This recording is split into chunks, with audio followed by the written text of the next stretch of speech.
Her son lost his life, but Diana Brett has not lost hope. She now uses her experience to spread concussion awareness in her own community, one 5K run at a time. Way to run it! I donated $800 for my confirmation to this cause. Even tiny runners came out to tackle a big cause. I think everybody should be aware of concussions and how dangerous they can be, and people should be safe when playing sports. This is Daniel's Dash 5K. Way to run it out! It's all about raising awareness for concussions, the event now in its 5th year.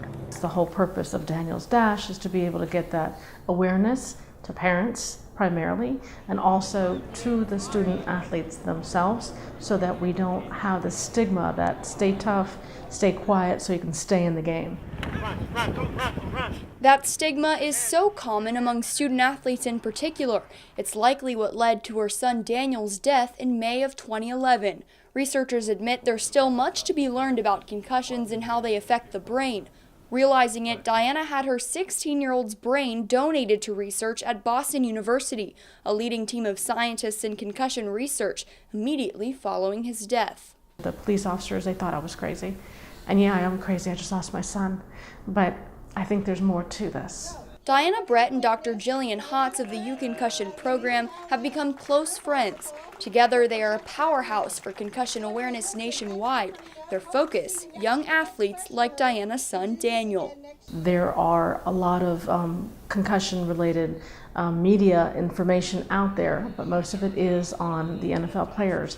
But Daniel's Dash and what we do is very specifically oriented towards student athletes. You cannot compare a 10-year-old that has a concussion from heading a soccer ball to a professional athlete that's been playing for many years. And I think that's where the conversation has to really change. Dr. Hotz says that changing the conversation has to start with changes to the culture surrounding injuries in sport. John Siegel, a researcher at the U-Concussion program, says staying quiet about injuries in an effort to stay tough is far too common in young athletes. There are some studies that even come out to say that, 50 to 75% of concussions may have gone unreported because these kids don't want to necessarily say they have a concussion, or they just don't know enough about concussions to say, hey, I think I may have a concussion. It's very difficult to tell a high school or a college or a professional athlete that if you have a headache, make sure you tell somebody, because it's not ingrained in their behavior. And so I think we've missed out on sort of the older athletes. But I think to change the culture, we have to do it at a very, very young age.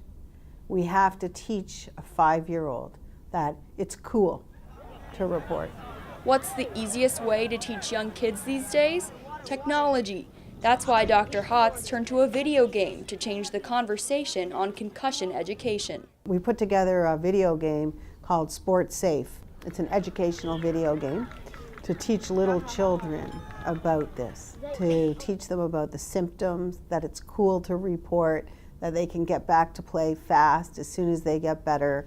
The U-Concussion program had kids try out the video game to test its effectiveness. While we may not know the answer to that for another few years, one thing was very apparent. The kids did not want to put it down. Meanwhile, doctors with the program are also reaching high school athletes the best they can, working with the Miami-Dade school system to make sure a certified athletic trainer is at every school sporting event. Ray Crittenden, a former New England Patriot and another researcher at U-Concussion, explains. Certified athletic trainers specifically trained, to be out there on the field at these events, recognizing these things as they occur.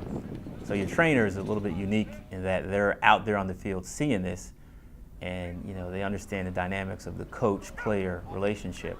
Their message, when you take a hard hit, it's better to speak up than stay silent. But in the culture of football, guys have been brought up, to play in a game, where that's expected to happen, and we need you, we're relying on you, it's your senior year, you got scouts looking at you, maybe play through it. So we're trying to, kind of reverse that trend and let guys understand, there are more opportunities for you.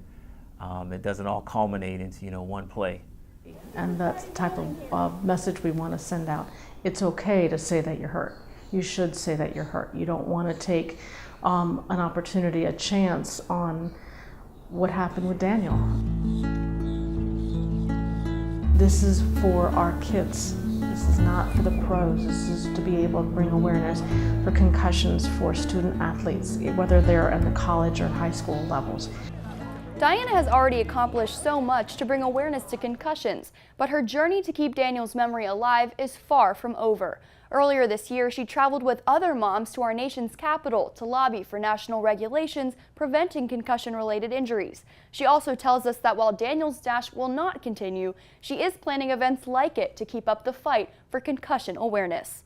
That concludes my three-part series, Head Games, but for more information on concussions and how you can get involved in the movement, log on to concussionfoundation.org. I'm Erica Orstad, now back to the desk.